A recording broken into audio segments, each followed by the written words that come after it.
Assalamualaikum warahmatullahi wabarakatuh. Perkenalkan, nama saya Zira Aulia Marcella dari Program Studi Pendidikan Bahasa dan Sastra Indonesia dengan NIM 22210016. Dibuatnya video ini adalah untuk memenuhi salah satu penugasan UAS berbasis proyek dari mata kuliah keterampilan berbicara. Menjadi seorang pembicara ideal adalah impian setiap orang yang mau berbicara di depan banyak orang. Lantas seperti apa sih caranya untuk menjadi pembicara yang ideal? Tentunya ada beberapa keterampilan yang perlu dikuasai oleh seseorang sebelum ia tampil di depan banyak orang. Nah, kita ulas terlebih dahulu bahwa keterampilan itu ada keterampilan fonetik, keterampilan semantik, keterampilan vokal, dan keterampilan sosial. Keempat hal tersebut tidak didapatkan secara instan, melainkan harus dipelajari dan dilatih dari hari ke hari, supaya bisa maksimal. Selain itu, ketika kita memiliki kesempatan, ada baiknya kita memanfaatkan dengan sebaik mungkin, supaya keterampilan kita juga bisa terlatih sebaik mungkin. Maka dari itu, di sini saya akan menganalisis sebuah video yang berisikan tentang seseorang yang sedang berbicara. Lalu setelah itu kita akan mengkategorikan apakah seseorang ini bisa dikatakan sebagai pembicara ideal atau tidak. Maka dari itu, kita simak video berikut ini.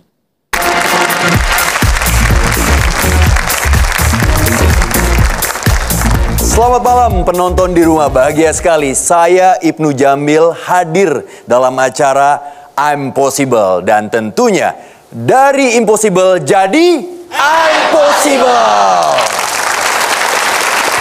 Setiap orang pasti pernah mengalami masa-masa sulit dalam hidupnya. Kesedihan, kepahitan, dan masih banyak lagi persoalan hidup lainnya. Lalu, apa yang harus dilakukan saat berada dalam masa-masa sulit seperti itu? Agar dapat kembali bangkit, dan tentunya untuk menjawab semua itu langsung saja kita panggil. Ini dia, Mary Riana. Hai. Halo, apa kabar? Tos ya. Selamat malam semuanya. Miss Mary, Ya. ini tema kita kali ini sepertinya memang pasti semua orang pernah mengalami masa-masa sulit dalam hidupnya. Tertimpa masalah, terus juga merasa tidak berguna dalam hidupnya, terus hingga putus asa. Kira-kira ini solusinya apa yang harus kita hadapi atau harus kita lakukan, Miss Mary? Iya, sedih, putus asa, kecewa itu sesuatu yang sangat wajar. Nah, sebelum saya jawab, kita lihat dulu video berikut ini. Kesedihan, kepahitan, kekecewaan, kehilangan orang yang cintai, kesulitan keuangan, penyakit yang belum terobati, difitnah, dihina, dikhianati. Saat dimana orang yang sudah kamu bantu ternyata memanfaatkan kamu. Tapi itulah realita. Kadang tidak semua terjadi sesuai yang kita harapkan. Tapi sebenarnya justru rasa pahit itulah yang menyadarkan Tuhan sedang mempersiapkanmu, menguatkanmu, membentukmu. Kamu hanya punya dua pilihan, give up or get up. Wow. Permasalahan-permasalahan yang ada di video tadi Miss Mary itu semuanya saya kayak pernah mengalami. Pernah mengalami ya. Dan sepertinya bukan hanya Mas Ibnu saja yang mengalami, hampir semua orang pasti pernah mengalami hal-hal yang saya sebutkan tadi. Iya. Saya pernah merasa sedih. Mas Ibnu juga pernah merasa sedih. Jangan ditanya, Miss. Semua orang pasti pernah merasa sedih, betul? Betul. Nah, sedih itu boleh, tapi putus asa jangan. Sedih boleh tapi putus asa jangan ya. Selalu ada harapan. Bagaimana caranya? Semua akan kita bahas di sini. Dari Impossible jadi Impossible. Banyak orang yang merasa ini hidupnya itu penuh dengan masalah. Terus juga sedih. Terus juga sepertinya kita agak sulit untuk keluar dari permasalahan itu, Miss. Sebenarnya gimana kalau kita untuk supaya menghentikan permasalahan-permasalahan itu, Miss? Iya, nah ini banyak orang selalu merasa hidupnya penuh dengan masalah. Nah, sekarang siapa yang pada saat ini merasa hidupnya penuh dengan masalah? Saya. Banyak ya. Oke, ada yang bilang bahwa hidup itu naik turun. Oke, coba saya akan ilustrasikan ya. Contohnya, ketika kita berhasil menyelesaikan skripsi dan akhirnya lulus sebagai sarjana, senang atau sedih? Senang. Wah, senang banget akhirnya jadi sarjana. Terus apa yang terjadi? Ternyata coba cari kerjaan nggak dapet. Berbulan-bulan nggak dapet. Pengangguran, akhirnya jadi sedih, oke? Tapi habis itu ternyata ada teman yang ngajakin, kalau gitu kita bikin bisnis yuk. Oke, kita bikin bisnis. Mulai happy lagi, senang lagi di atas. Tapi ternyata bisnisnya bangkrut. Sedih lagi. Terus tiba-tiba ada yang ngajak nikah. Senang nggak? Senang, naik lagi senang. Udah mau nikah ternyata nggak dapat restu dari orang tua. Nah, akhirnya sedih lagi dan seterusnya, Nah, tapi sekarang saya bilang, setiap kali Anda mengalami masalah itu justru harus disyukuri. Harus diapain? Disyukuri, Sekarang saya gambar satu lagi. Bayangkan Anda semua lagi berada di rumah sakit. Terus ada mesin pendeteksi jantung yang nempel di tubuh Anda. Terus Anda melihat di monitor. Pilih yang mana? Pilih yang pertama, gambarnya naik turun seperti ini. Atau pengen yang datar-datar aja? Mau yang mana? Miss, kalau perut datar bagus. Perut datar bagus. Iya, perut datar bagus ya. Tapi kalau hidup harus berwarna, Miss. Tapi, hidup harus berwarna. Tepuk tangan lu dong buat Mas Ibnu Jamil. Nah, yakin mau pilih yang di atas? Kenapa pilih yang naik turun? Kenapa nggak pilih yang datar? Karena naik turun itu menandakan kita masih hidup. Jadi kalau kita naik turun itu artinya kita masih hidup. Kalau misalnya datar lurus itu artinya sebenarnya kita udah nggak ada lagi di dunia ini. Die ya. Nah, jadi ini menunjukkan satu hal. Permasalahan terbesar manusia adalah ketika mereka merasa bahwa hidup ini harusnya nggak ada masalah. Jadi kalau sekarang semuanya saat ini mengalami masalah, angkat tangan tinggi-tinggi. Letakkan di dada, tarik nafas yang dalam, hembuskan nafasnya, dan elus-elus bilang, bersyukur ada masalah. Itu artinya saya masih hidup.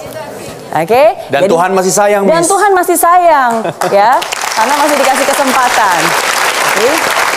Miss Mary selalu happy terus bawaannya ya. Selalu happy. Karena mungkin kita harus korek kira-kira kunci suksesnya apa, ya? Disinilah kita belajar. Kalau gitu sekarang saya jelaskan ya. Sebenarnya lembah kesedihan, lembah kekelaman itu seperti apa? Supaya kita mengerti dan supaya kita bisa keluar dari lembah kekelaman itu. Kita gambar dulu jurang kesedihannya, ya kan? Nah, jadi jurang kesedihan itu kira-kira seperti ini. Di saat situasi normal, kita berada di atas, normal. Tiba-tiba mendapatkan berita buruk. Nah, sekarang coba, bagi Anda yang pernah merasakan mendapatkan berita buruk, coba diingat-ingat kembali, apa yang pertama kali Anda rasakan ketika Anda menerima berita buruk itu? Berita yang nggak disangka-sangka dan ternyata, wow, terjadi. Apa yang pertama kali Anda rasakan? Belum marah dulu, belum sedih dulu, tapi kalau saya sih biasanya, Miss, kalau main sinetron dapat kabar berita buruk, apa? Gitu. Gitu ya? Iya. Yes. Kaget, shock ya. Shock. Tapi bener banget yang Mas Ibnu bilang. Jadi yang pertama kali itu adalah shock. Yang pertama apa? Shock. Dan jadi ini terjadi sesaat. Sebelum kita sedih dulu, sebelum marah dulu, biasanya shock dulu, kaget. Dan shock itu adalah rasa kaget yang luar biasa yang terjadi dalam waktu singkat. Dan seringkali ini belum kerasa sakitnya. Nah, tahap yang kedua ini adalah denial. Tahap yang kedua apa? Denial. Nah, denial itu penyangkalan. Penyangkal. Ya. Ketika kita menerima kabar bahwa ternyata divonis sakit. Dengan kondisi yang sudah tidak bisa disembuhkan lagi. Lalu kita menyangkal, nggak mungkin. Saya kan rajin olahraga, makanan saya jaga, ini pasti salah. Denial ini sebenarnya kita tahu ini sebenarnya kabar buruk, tapi kita masih berusaha untuk apa ya, untuk bisa mengobati diri sendiri dan merasa kayaknya ini nggak mungkin. Tubuh kita masih belum siap, otak nalar kita, hati kita masih belum siap. Miss, ini cocok banget sebenarnya teori-teori ini ketika saya sedang main sinetron. Itu biasa istri kamu meninggal. Apa? Terus langsung dia mendenial. Nggak mungkin. Tadi baru nelpon saya. Suka gitu kan? Iya. Iya kan? Betul. Itu bener banget. Terus biasanya Miss, itu juga saya selain melakukan penolakan, terus kayak menenangkan diri. Gimana? Ini enggak. Ini kayak ini mimpi, ini pasti mimpi. Suka nampar-nampar diri sendiri. Ini mimpi nggak? Ternyata enggak. Nah, biasanya memang setelah shock, denial, tahapan berikutnya nih, Miss. Saya masih penasaran nih, kira-kira apa, Miss? Tapi sebelum itu kita akan lihat terlebih dahulu quotes yang pernah dibuat oleh Miss Mary. Ini dia.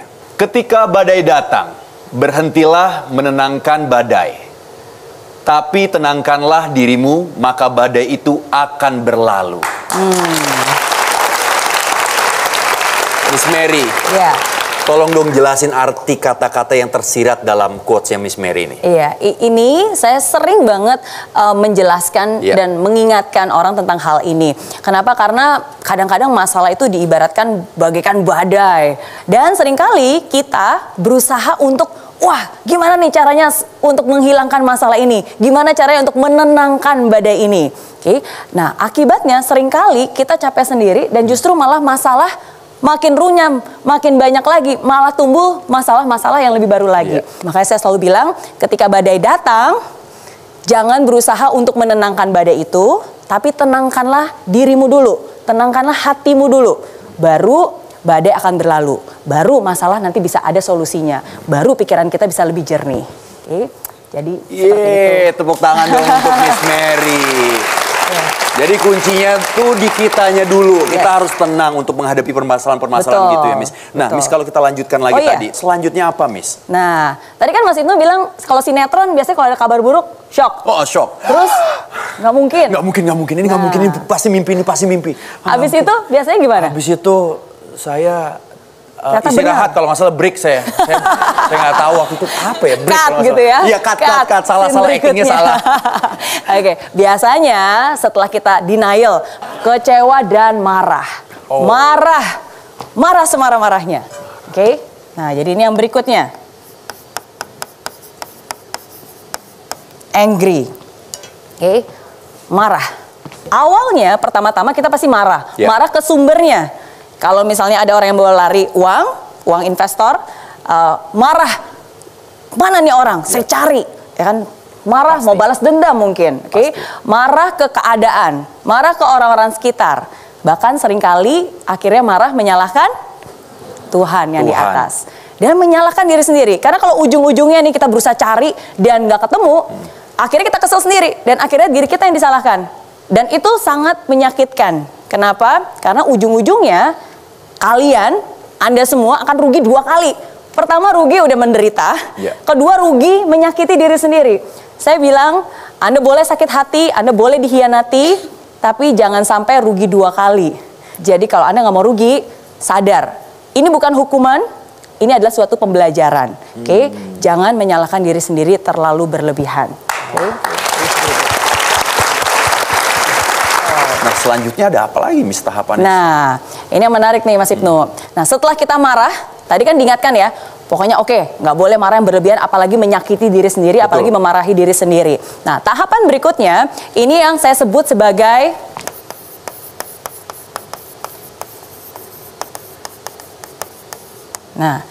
emotional roller coaster ya. Nah, emotional roller coaster ini menarik. Oke, karena secara logika, secara pikiran kita tahu setiap masalah pasti akan ada solusinya. Badai pasti akan berlalu. Ada lagunya tuh, Miss. Ada lagunya. Badai pasti berlalu. Wah. Mohon maaf, nada saya do semua. Re, mi, fa, sol saya nggak punya. Oke. Nah, secara logika kita tahu, tapi secara hati, hati masih berdarah-darah, masih retak, masih retak. Nah, inilah yang saya sebut sebagai emotional roller coaster. Bahkan mungkin orang-orang yang ada di dekat sekitar kita itu bisa kena dampaknya, Miss. Betul. Bisa kita betein atau kita marah-marahin, bisa jadi kan? Betul, ya. Dan itu terjadi. Dan kalau itu terjadi, itulah sesuatu yang wajar. Wajar, oke. Kenapa wajar? Karena saya juga pernah mengalaminya. Dan itu sesuatu yang manusiawi sih, untuk kita merasa sedih, untuk kita merasa kehilangan. Dan tadi saya berkali-kali bilang, kita semua pasti pernah mengalami kesedihan itu. Walaupun mungkin konteksnya berbeda, walaupun mungkin pengalamannya berbeda. Dan justru bagi saya yang lebih parah, kalau misalnya banyak orang bertanya, Miss Mary pernah sedih nggak sih? Pernah, ya. Dan lebih parahnya lagi, seringkali saya mengalami itu di saat-saat saya sedang memberikan motivasi, saya keliling, ngasih seminar di mana saya bilang, wah harus bangkit, harus semangat. Padahal paginya baru saja saya mendapatkan kabar buruk. Nah, tapi saya bersyukur. Saya bersyukur kenapa? Karena dengan apa yang saya lakukan setiap hari, bahkan memberikan motivasi atau mengingatkan kepada orang banyak, itu justru mengingatkan kepada diri saya sendiri bahwa saya nggak boleh berlarut-larut dari kesedihan ini. Nah, dan saya ada caranya, cara ampuh yang saya temukan sendiri dan saya praktekkan. Semoga kalau cara ini berhasil di saya, bisa juga berhasil ke Anda semua. Sekarang saya gambarkan dulu ya. Nah, ayo kira-kira saya lagi gambar apa nih? Pita kado. Pita kado. Kelihatannya kayak pita kado ya? Iya. Saya tambahin lagi. Nah, saya tambahin Rel kereta api. Aha. Apa itu? Apa kira-kira? Udah lama saya nggak ke Dufan soalnya. Nah. Oke, sekarang siapa dari Anda yang suka main roller coaster? Banyak ternyata. Sekarang saya tanya, jujur ya, jujur jawabnya. Siapa dari Anda yang takut naik roller coaster? Banyak juga. Takut tapi suka. Mas ini dari tadi naik iya, takut iya, semuanya iya. Semuanya iya ya. Iyaan anaknya. Iyaan. Seorang Mary Riana itu paling nggak suka naik roller coaster. Kenapa? Saya tuh takut naik roller coaster. Oke? Miss Mary takut sama saya. Tos dulu ya. Nah, tapi sebagai orang tua, saya punya anak. Dan setiap kali kita pergi ke theme park, ya ke Disneyland, ke Dufan, mereka itu paling seneng naik roller coaster. Nah, sedangkan saya nggak berani. Tapi saya punya cara. Pertama-tama, saya harus tahu dulu nih, roller coaster itu apakah akan berputar selamanya? Enggak, paling lama berapa sih? Paling 1 menit, 2 menit. Jadi, saya selalu bilang kepada diri saya sendiri, sebelum saya naik roller coaster, tenang aja, hanya 2 menit ya. Nah, dan yang kedua, caranya saya akan selalu fokus ke satu titik. Jadi kalau saya naik roller coaster, saya nggak kayak, wah, semua malah tambah takut. Dan akhirnya saya bisa berhasil naik roller coaster bersama dengan anak-anak saya. Nah, sekarang, apa hubungannya sama kesedihan? Apa hubungannya dengan emotional roller coaster? Nah, menurut saya, 2 cara juga bisa dipraktekkan dalam hidup Anda. Yang pertama, setiap kali Anda merasakan kesedihan, jatuh bangun, fokus ke satu titik. Jangan fokus pada kesedihannya. Jangan fokus pada emosinya. Fokus pada hasil akhirnya, tujuannya. Ingatkan kepada diri Anda sendiri. Tidak ada masalah yang akan selalu ada selamanya. Semua pasti akan berakhir, badai pasti akan berakhir, kesedihan pasti akan berakhir. Jadi angkat tangan tinggi-tinggi, letakkan di dada. Elus-elus dadanya dan bilang tenang aja. Bentar lagi selesai. Nah, karena sedih boleh, tapi putus asa jangan ya. Selanjutnya ada apa lagi? Nah, dari situ baru kita akan masuk ke tahap berikutnya. Nah, ini udah gampang nih. Kenapa saya bilang sudah gampang? Karena kalau Anda merasakan emotional roller coaster naik turun seperti ini, ini indikasi yang bagus. Karena ini ciri-ciri tahap pemulihan. Kalau Anda sadar, Anda akan bisa balik lagi. Kalau nggak sadar, Anda akan terjerumus di jurang ini selamanya. Ini adalah tahap pemulihan. Nah, tahap berikutnya adalah acceptance. Kita harus bisa menerima. Sadar bahwa ada beberapa hal di hidup ini yang memang bisa kita ubah, tapi sadar ada yang tidak bisa kita ubah. Jadi ini acceptance, setelah itu baru let go. Oke. Yang bisa kita ubah, yuk kita ubah. Yang tidak bisa kita ubah, kita relakan, kita ikhlaskan. Tepuk tangan untuk Miss Mary Riana. Jadi ini tahapan-tahapannya udah ada shock, terus juga denial, lalu ada juga angry, ada emotional roller coaster, acceptance, kita harus menerima, ya, baru let go. Ya teman-teman, tadi kita sudah melihat video dari Mary Riana. Siapa sih yang gak kenal sama Mary Riana? Beliau terkenal dengan julukan sebagai motivator. Karena di usia muda, ia sudah bisa menghasilkan puluhan juta hingga miliaran rupiah dari hasil kerja kerasnya. Dan sekarang ia juga sudah terkenal, atau mungkin banyak orang yang mengetahui beliau dari motivasi-motivasi yang selalu ia tanamkan.